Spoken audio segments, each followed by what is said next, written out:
बहुत समय पहले की बात है, जब इस सृष्टि की शुरुआत हुई थी। चारों ओर सिर्फ अंधकार था, शांति थी। और फिर धीरे धीरे जीवन की शुरुआत हुई। इस संसार में एक ऐसी शक्ति थी जो सबसे अलग थी। न उसे किसी चीज का मोह था, न किसी चीज की इच्छा। वह थे भगवान शिव। शिव जी पहाड़ों पर रहते थे, बर्फ से ढके एक शांत स्थान पर। उनके शरीर पर भस्म लगी होती थी, गले में सांप लिपटा रहता था और आंखें हमेशा ध्यान में बंद रहती थीं। उन्हें न धन चाहिए था, न वैभव। वे बस अपने आप में पूर्ण थे। एक दिन एक राजकुमारी ने शिव जी को देखा। उसका नाम था सती। जैसे ही उसने शिव को देखा, उसे महसूस हुआ कि यही उसके जीवन का सत्य है। उसने मन ही मन शिव को अपना पति मान लिया। लेकिन सती के पिता को शिव बिल्कुल पसंद नहीं थे।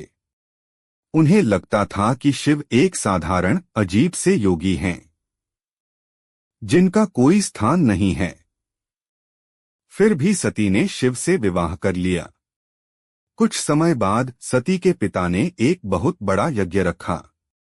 उसमें सभी देवताओं को बुलाया गया, लेकिन जानबूझकर शिव और सती को नहीं बुलाया गया। जब सती को यह पता चला तो उनका दिल टूट गया। वह अपने पिता के घर पहुंच गईं, लेकिन वहां उनका अपमान हुआ। उनके सामने शिव को बुरा भला कहा गया। यह सब सती सह नहीं पाईं। उन्होंने वहीं यज्ञ की अग्नि में अपने प्राण त्याग दिए। जब शिव को यह बात पता चली तो उनका हृदय क्रोध और दुहक से भर गया। उन्होंने सती के शरीर को उठाया और पूरे ब्रह्मांड में घूमने लगे। उनका तांडव इतना भयानक था कि पूरी सृष्टि कांप उठी।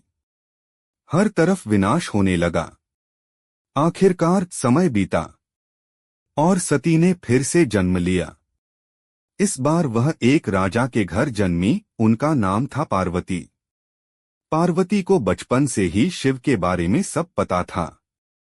वह जानती थीं कि उनका जीवन शिव के लिए ही है। उन्होंने कठोर तपस्या शुरू की। दिन रात, ठंड गर्मी, भूख प्यास सब सहकर, सिर्फ शिव को पाने के लिए। सालों तक उन्होंने हार नहीं मानी। आखिरकार शिव उनकी भक्ति से प्रसन्न हुए। उन्होंने पार्वती को स्वीकार किया और दोनों का विवाह हुआ। समय बीतता गया। एक दिन देवता और असुरों ने मिलकर समुद्र को मथने का निर्णय लिया। उनका उद्देश्य था अमृत पाना। लेकिन सबसे पहले निकला एक भयानक जहर। वह जहर इतना खतरनाक था कि अगर फैल जाता तो पूरी दुनिया खत्म हो जाती। सभी डर गए, कोई भी उसे छूने की हिम्मत नहीं कर पा रहा था। तब शिव आगे आए।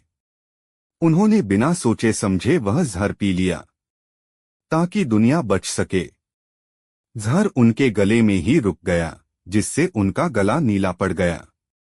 लेकिन उन्होंने दुनिया को बचा लिया। शिव हमेशा ऐसे ही रहे, जो खुद कष्ट सहते हैं लेकिन दूसरों को बचाते हैं। जो सब कुछ त्याग सकते हैं लेकिन प्रेम नहीं छोड़ते। उनकी कहानी हमें सिखाती है कि सच्ची शक्ति बाहर नहीं, अंदर होती है। सच्चा प्रेम पाने के लिए धैर्य और विश्वास चाहिए, और सबसे बड़ी बात, जो दूसरों के लिए